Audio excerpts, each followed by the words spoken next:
All right, hello, welcome back to One Man's Faith, part 3 for today. And we are looking right now at 1 Kings 1 through 4. And we're seeing it says it opens, David is old. And then it goes down through and says that Adonijah, one of his eldest sons, has decided he's going to set himself up as king. David is more or less not doing much.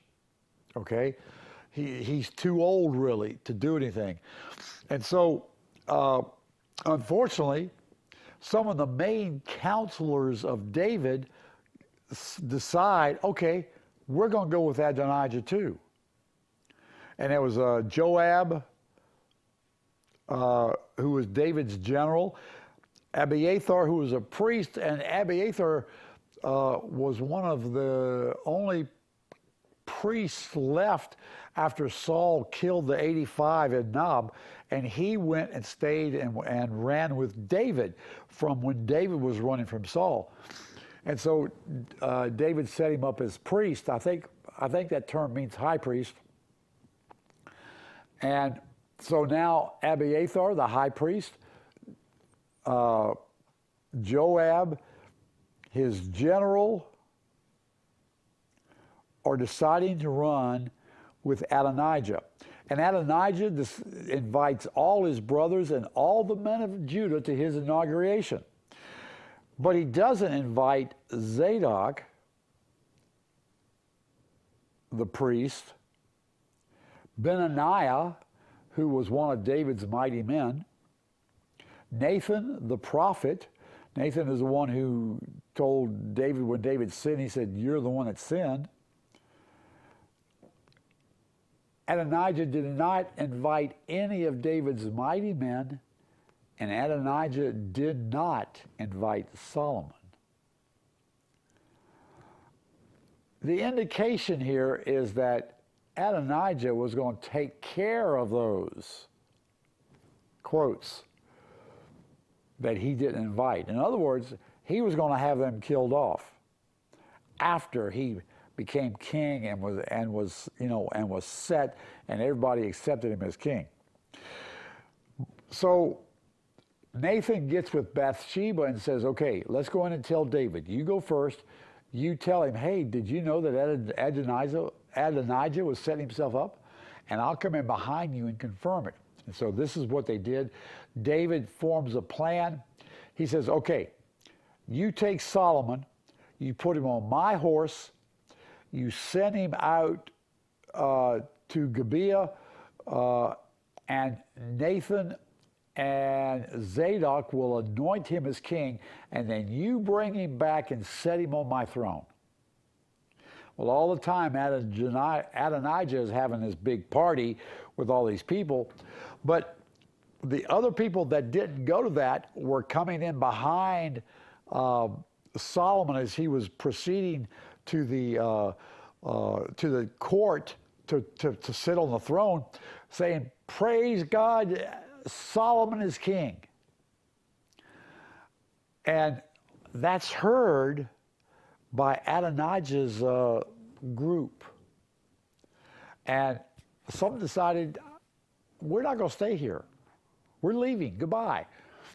And then Nathan, I believe, goes in and Adonijah says, "Wow, hey, what's happening? That's so great. Did we kill the Philistine or something like that?" And Nathan says, "Oh, no. Here's what happened. Zadok and Nathan just anointed Solomon as king, and he's now sitting on the throne of David." Well, that destroyed Adonijah's little party. And everybody runs, including Adonijah. And David has a talk with Solomon. He says in 1 Kings 2, verse 1, as David's time to die drew near, he charged Solomon his son, saying, "I'm going the way of all the earth. Be strong, therefore, and show yourself a man.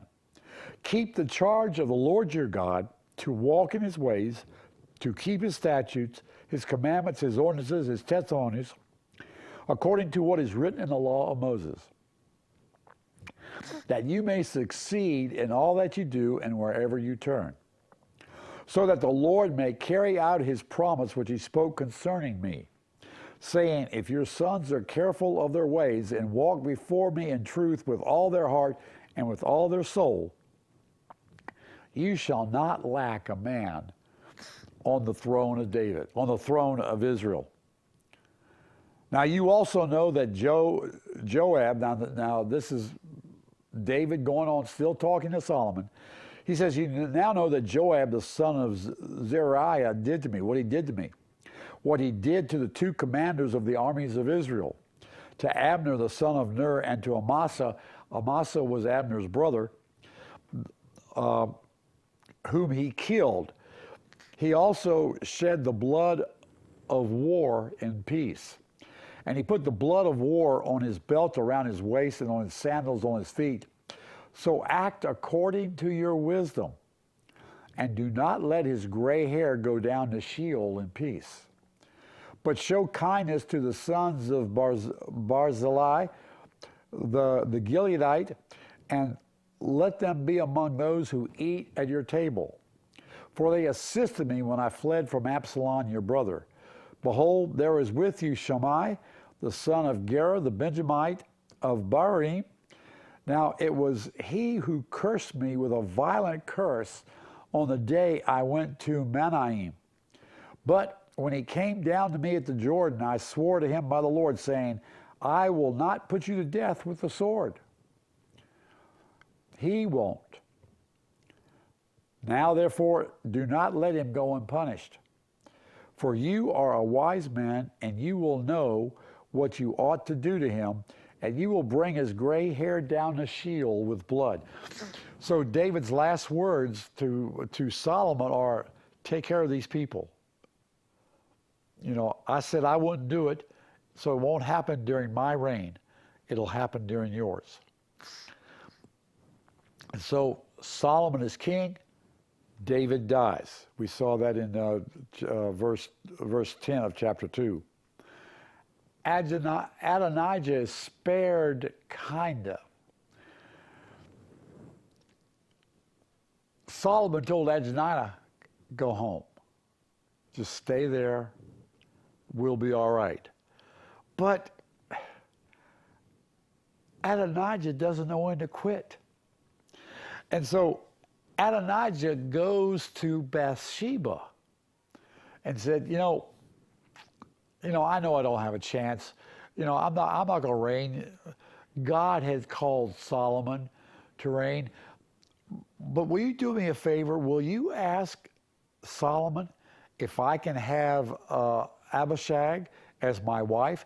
Now, Abishag, earlier in chapter 1, David was old, and I don't know how this works, but somehow they take a young, it said she was young and beautiful and a virgin, and she nursed David, helped keep him warm. She slept with him. They didn't cohabit, which means they didn't have sex or anything.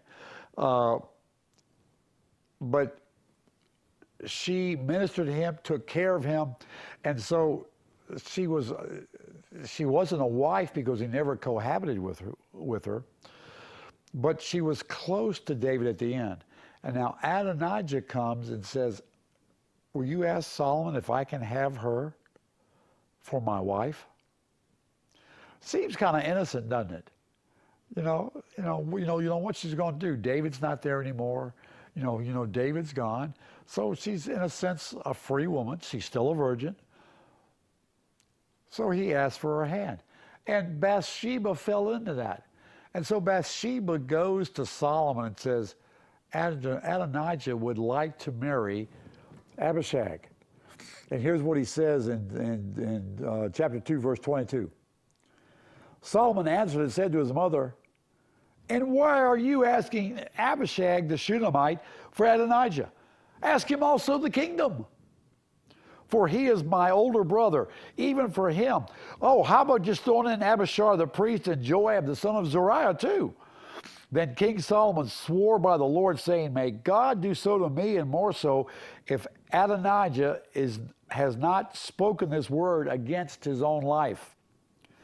Now, therefore, as the Lord lives, who has established me and set me on the throne of David my father, and who has made me a house, as he promised, surely Adonijah will be put to death today.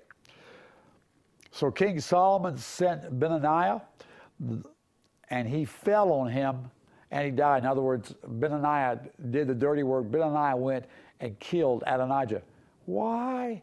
Well, Adonijah is still trying to get a foot in the door. And he thinks if he takes Abishag as his wife, since Abishag was so close to David, that would give him an in to where he could possibly say, hey, Solomon, I've got the last person that knew David, and she is now my wife. I'm taking over. And Solomon saw that. And so Solomon has him put to death. And then Solomon also deals with Joab, Abiathar, and Shimei. And Solomon then goes and he makes kind of a peace pact with the Pharaoh and marries one of Pharaoh's daughters. I think we can say that's probably wrong, number one. See, God told them to stay pure and not marry outside, because when you marry outside of your people who God had called as their people and told them how they were going to worship, in other words, all of the Israelites worshiped God. Well, not so with Pharaoh. They still had these other gods. And this is step number one into Solomon's demise that happens later. Okay, but he marries Pharaoh's daughter, and it says that he has a dream. I had a dream. Well, Pharaoh had a dream. And that dream was this. It's in 1 Kings chapter 3. Now Solomon loved the Lord, walking in the statutes of his father David, except he sacrificed and burnt offerings on the high places. And we'll stop right there with verse 4, because it's that time again. We got to take another break. So go ahead, get a cup of coffee. Let's take this break, and I'll be right back.